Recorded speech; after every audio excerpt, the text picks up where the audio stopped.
What's up, everybody out there in YouTube land? Wrath2501 here. Alright, guys, time for Double Feature Friday. Or it might be Triple Feature, you might consider it, because I hope you guys are watching, because, paying attention, because tonight is the short stream. Alright, it'll be starting about 6 to 7 Pacific time. I can't be any more accurate than that because of real life bullshit that gets in the way, so it often delays me, guys. I'm sorry. So I'm really sorry about that. Also, I have, during the stream, I will be making an announcement about an award of some kind. So, look forward to that. Anyway, this is How Did the Galaxy React to the Awakening of the Necrons? This is Warhammer 40k lore by Major Kill. I love this guy's shit. So, let's get started here and go. Today we'll go over how each faction within Warhammer 40k reacted to the awakening of the Necrons. Let's get into it. Most people didn't give a shit. Starting us off with the Imperium of Man and its various sub-factions, because as we know, mankind is the greatest race ever. Despite being on the same side, the various Imperial sub-factions struggle to always agree on stuff, rarely ever having a united front. For the Space Marines, the awakening of the Necrons introduced a new threat that must be destroyed, and they have done so with ruthless success. They spent an entire Space Marine chapter destroying a Necron world engine. The Black Templars have been fighting against and even occasionally beating Imhotep the Stormlord. Pretty much every interaction between Astartes and Necrons results in epic destruction, but not every. During an engagement between the Blood Angels and the Necrons called for a parley and actually pursued a peace treaty with the Blood Angels so that they could defeat a common foe, that being the Tyranids. For a few minutes then. The Necrons may be massive fucking assholes, but they have sentience and can be reasoned with. In fact, most high-ranking Necrons have colourful personalities and are not needlessly vicious or genocidal, unless they're fighting the Orcs. It also helps that the Silent King, Lord of the Necrons, was wearing a mask moulded into the likeness of Sanguinius, and he claimed to have even been mates with the Primarch. This is probably bullshit, but it did the trick, and the two factions fought alongside each other. Guardsmen are downright terrified of the Necrons, with the Inquisition keeping the existence of the Necrons a secret to avoid morale issues. Commissar Kane has fought nearly every enemy the galaxy has to offer, multiple times, and he says with absolute certainty that the Necrons are by far the most terrifying. This is coming from a guy that has fought Tyranids, Genestealers, and Demons in melee combat. The Sisters of Battle reacted similar to the Space Marines, except a bit more, Sister of Battle-y.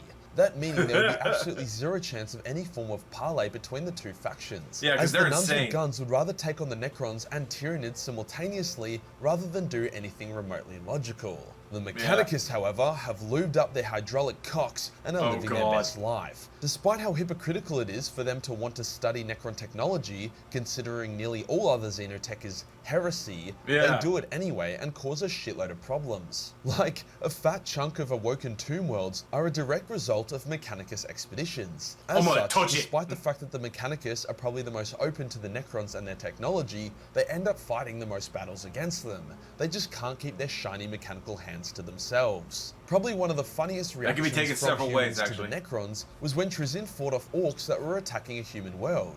He didn't do it because he wanted to save the humans, there was just an artifact on the world he wanted to protect, and the Orcs were gonna fuck it up. None of the humans knew what a Necron was. To them, they had just been saved by tall metal men.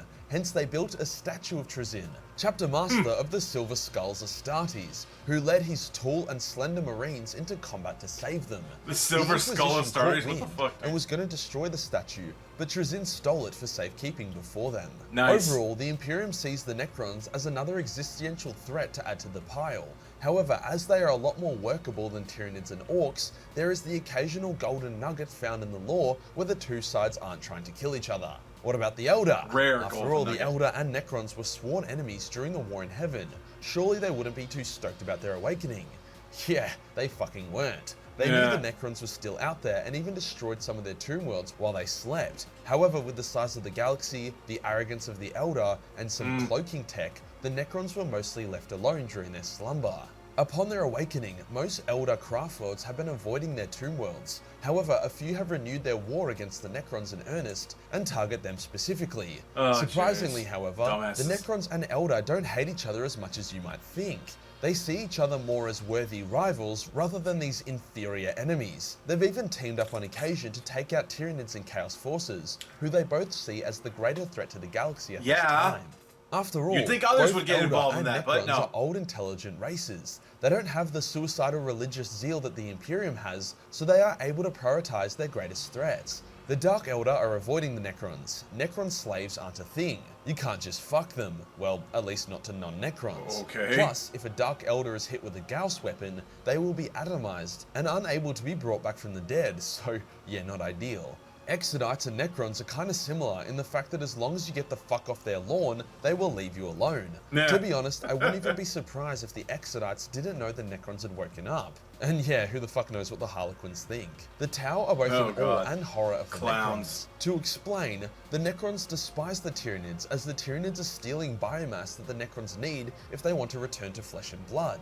As such, it's common for Necrons to flank and attack Tyranid hive fleets that are in the process of attacking Tau worlds. Sometimes the Necrons will then genocide the Tau for a laugh, other times they will then leave them alone in peace. So for the Tau, the Necrons are like these godlike beings that will either save their world or save their world then destroy it for the lols. It's a genuine flip of the coin, which is why the Tau have such a conflicted opinion of the Necrons and their awakening.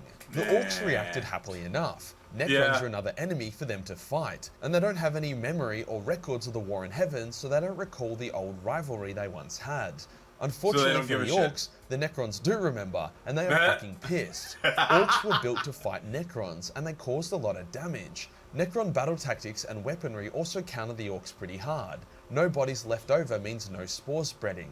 A preference for range warfare means a lot less melee combat for the Orcs. So whilst the Orcs reacted well to the arrival of a new enemy and will engage Necrons with relish, they prefer to fight other less complicated enemies, like humans. The Tyranids had a pretty interesting reaction. Humans tend to fight Although like they cannot orcs. feel fear, when they arrived in the galaxy, they actively avoided Necron tomb worlds. After all, the Necrons are a very, very hard counter to the Nids. They don't use the warp, so the shadow on the warp does nothing. They have no biomass, so the Tyranids can never gain a profit from attacking them. Necron weaponry completely destroys biomass, so the Tyranids can't even eat their dead.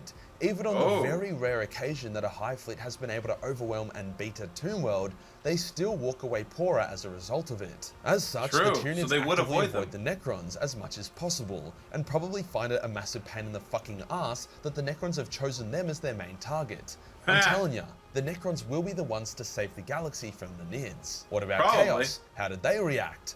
Not fucking well. The Necrons are the only faction right now that can genuinely perma-beat Chaos. They have fought warp gods, warp entities, and warp powers before, triumphing over all. Chaos is like a bitch version of what the old ones were capable of, and it's confirmed that if the Necrons put their mind to it, they could have closed the Eye of Terror pretty easily. They just didn't see Chaos as a big enough threat to warrant the effort. Dude, Chaos they knows just the ignore Necrons them are because not they an don't give a ideal target. shit. They are incorruptible and deadly with a lot of anti-warp weaponry.